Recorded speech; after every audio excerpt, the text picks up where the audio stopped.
Today, you will have noted that the press is framing this question, whether or not John Brennan ought to have a top-secret security clearance, as an unprovoked assault on democracy itself. Here's a selection. What we witnessed from the White House podium today was a brazen act of intimidation. The way that Sarah Huckabee Sanders rolled this out was almost in a tone to be threatening to the rest of us. Yanking their security clearance just because he doesn't like being criticized is authoritarianism in its purest form. The president sent his White House press secretary out there today to basically poop on the people from the press secretary podium and not only threaten, like they didn't just make a threat, it was a promise. What you just watched is a precise inversion of the traditional role of the press. Journalists ought to be skeptical of the powerful.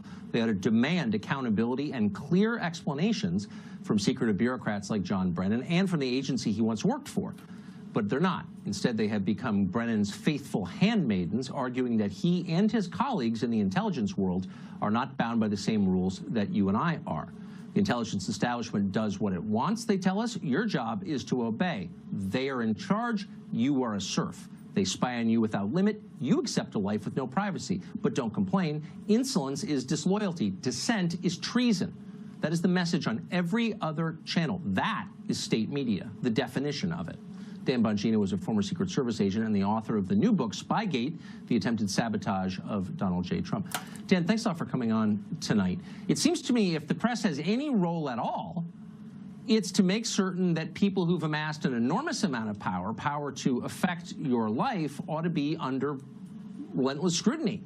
And yet what they're telling us on the other channels all day long is that it's somehow immoral for us to ask obvious questions like, why would John Brennan have a security clearance as an NBC employee?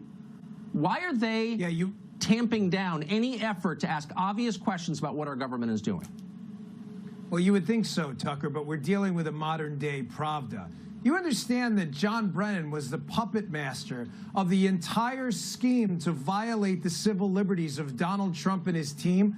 John Brennan was that guy. John Brennan, Tucker, tweeting today about his principles. I thought it was a joke. I had to check for the blue check mark. John Brennan has no principles. This is a disgraceful human being who nearly destroyed the reputation of the intelligence community. Tucker, on August 25th of 2016, John Brennan himself, this is a fact, it's public record, went and briefed Harry Reid up on the Hill about elements in the dossier that then made it into a letter from Harry Reid to the FBI that was used as a predicate to spy on the Trump team. And we're supposed to trust this guy?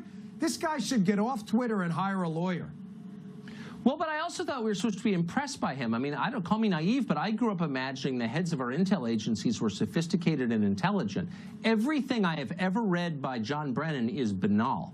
It's a cliche, it's pompous, it's stupid. He doesn't seem like an impressive person. How did he wind up running the most powerful intel agency in the world? Do you know? Yeah, I'm not quite sure, because when I worked in the White House, I remember crossing paths with Brennan and found him to be a narcissistic fool, just like he is now.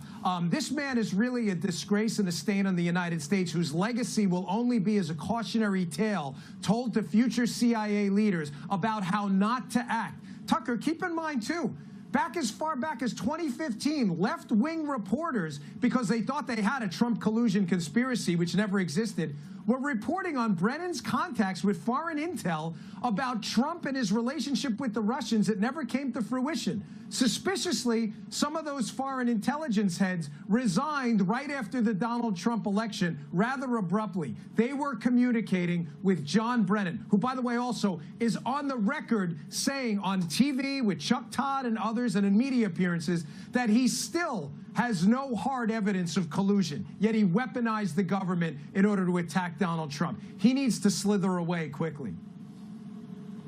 How's the next president going to deal with this? I mean, now that the veil has been removed and we have some sense of what's going on beneath, will any president ever trust any intel agency ever again not to undermine him? You know, Tucker, I'm not sure about that, and that's really what upsets me. Having served under 2 Democratic presidents as a Secret Service agent, and listen, I'm a sinner like everyone else. I'm not looking for your pat on the back or anyone in your audience. The taxpayers paid me well to do it. I never once thought, even in my own books, about taking a personal shot at Barack Obama using my experiences. Never. You just don't do that. When you sign up for public service, no less run the CIA, and then you turn around and turn to Twitter to attack the sitting president, no, he's a stain on the country. We deserve better than this. I think that's right. Dan, thank you very much for that. Yes, sir.